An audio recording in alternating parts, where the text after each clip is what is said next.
So ఇవి x ray machine, సియా machine అంటాం, fluoroscopy guided machine.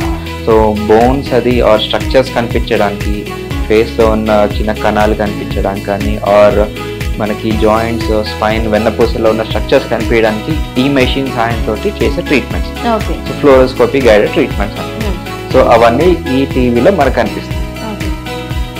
ఇంకొక ఇంపార్టెంట్ మెషిన్ ఇది radio frequency ablation machine. Joint pains ఉన్న కానీ, నరాల నుంచి నొప్పి ఉన్నా, సో వీటిని లేజర్ ద్వారా పెయిన్ ని రాకుండా చేసే ఎక్విప్మెంట్ ఇది. సో ఇది చాలా important equipment, radio frequency ablation machine. These are all important machine. And ఇది ఒకటి ozone generator machine.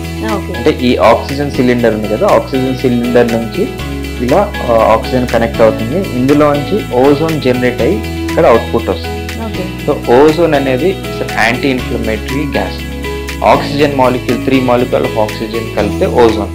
Ozone already మన అట్మాస్ఫియర్లో ఉంటుంది, బట్ మన సరౌండింగ్ అట్మాస్ఫియర్లో ఈ లెవెల్లో ఉండదు. సో ఇప్పుడు దానికోసం మనం జనరేట్ చేసుకుని జాయింట్లోకి కానీ, డిస్క్ బల్జ్ అయినప్పుడు డిస్క్లోకి ఇంజెక్షన్ చేయడం, ఆర్ ఐవి ద్వారా మనకి బ్లడ్లోకి ఇంజెక్షన్ చేయడం. దీనివల్ల మంచి లాంగ్ టర్మ్ పెయిన్ రిలీఫ్ వస్తుంది. ఇన్ఫ్లమేషన్స్ ఏమన్నా, కీళ్ళవాతం ఉన్నా అవన్నీ తగ్గుతుంది. ఎటువంటి ఇన్ఫెక్షన్స్ అయినా, ఏ యాంటీబయాటిక్ పని చేయకుండా కానీ అల్టిమేట్గా పనిచేసేది ఓజోన్.